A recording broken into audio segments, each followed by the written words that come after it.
تا حالا فکر کردین اولین زن نویسنده حرفه‌ای ایران چه کسی هست؟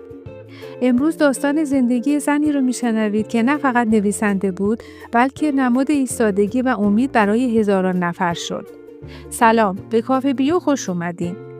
سیمین دانشور، زنی که اسمش تا ابد با ادبیات ایران گره خورده، نمادی از مقاومت و تلاش در برابر ناملایمات زندگیه.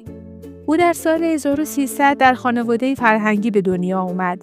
مادری معلم و پدری پزشک که بهش یاد دادن استقلال فقط یک کلمه نیست، بلکه باید توی عمل نشونش بدی.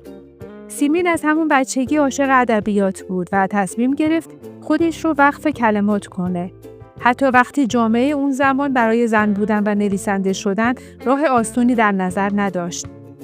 اولین قدم بزرگش گرفتن دکترای ادبیات فارسی بود، کاری که تا اون زمان هیچ زنی نتونسته بود انجام بده. اما سیمین فقط به مدرک قانع نشد. همه چیز رو گذاشت توی داستانهاش. قصه هایی که از واقعیت مردم، دردهایی که اطرافش میدید و امیدی که خودش باور داشت سرچشمه میگرفت.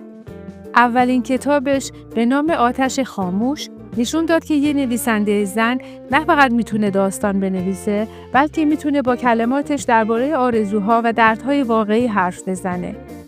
سیمین دانشور در سال 1329 با جلال آل احمد ازدواج کرد. زندگی مشترک این دو پر از تضادها و دغدغه‌هایی بود که به نویسندگی هر دو جهت داد. اما چیزی که سیمین رو متمایز کرد استقلال قلمش بود. بعد از ازدواج نه تنها در سایه شخصیت جلال قرار نگرفت، بلکه خودش رو به عنوان فردی مستقل و نویسنده قدرتمند تثبیت کرد. او همیشه معتقد بود زنها باید روی پای خودشون بایستن، نه اینکه اسمشون کنار اسم یک مرد شناخته بشه. دوران انقلاب و تغییرات اجتماعی ایران برای سیمین دوران سختی بود. بحران‌های سیاسی و اجتماعی ابتدای انقلاب فضای ادبی رو تنگ کرده بود. اما سیمین برخلاف خیلی‌ها تصمیم گرفت ایستادگی کنه. او به عنوان رئیس انجمن نویسندگان ایران انتخاب شد و همچنان به فعالیت‌های فرهنگی ادامه داد. سیمین همیشه کنار زنها ایستاده بود و معتقد بود ادبیات بهترین راه برای مقابله با مشکلات جامعه سنتیه که زن رو حقیرترین عضو جامعه میدونه. اما شاهکار سیمین چیزی بود که اسمش رو جهانی کرد: سووشون. کتابی که شاید از اسمش بشه فهمید درباره سوگواری، اما پیامش خیلی فراتر از غم بود. سووشون داستان مقاومته، داستان زنی که در برابر سختی‌ها تسلیم نمیشه، داستان ایستادن در برابر حرکت قدرتمند شرایط زمانه، داستان امیدی که در قلب یک زن روشن میمونه. سیمین مثل شخصیت زری توی سووشون بود، زنی که تا آخرین نفس نگذاشت قلمش خسته بشه و باورش نسبت به بهتر شدن روزگار کمرنگ بشه. پس از درگذشت جلال آل احمد، سیمین سالها با تنهایی دست و پنجه نرم کرد. شاید برای خیلی‌ها این تنهایی پایان بود، اما برای سیمین فرصتی بود برای عمیق‌تر شدن و خلق آثار جدید. او از درد و غم قدرتی ساخت که در داستان‌هایش جاری شد. سیمین دانشور بیش از یک نویسنده بود. او معلمی بود که دانشجوهای زیادی را تربیت کرد.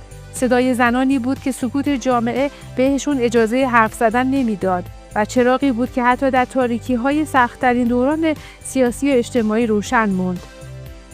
سیمین در سال 1390 از دنیا رفت، ولی روحش هنوز زنده است، نه فقط در کتابهاش، بلکه در دل تمام کسانی که قلمش به زندگیشون امید داد. سیمین به ما یاد داد که نوشتن فقط یک هنر نیست، بلکه یه جور ایستادگیه.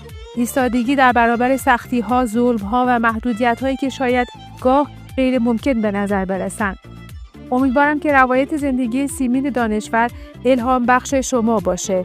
اگه این ویدیو براتون جالب بود، حتما دکمه لایک رو بزنید و نظرتون رو با ما توی کامنت ها به اشتراک بذارید.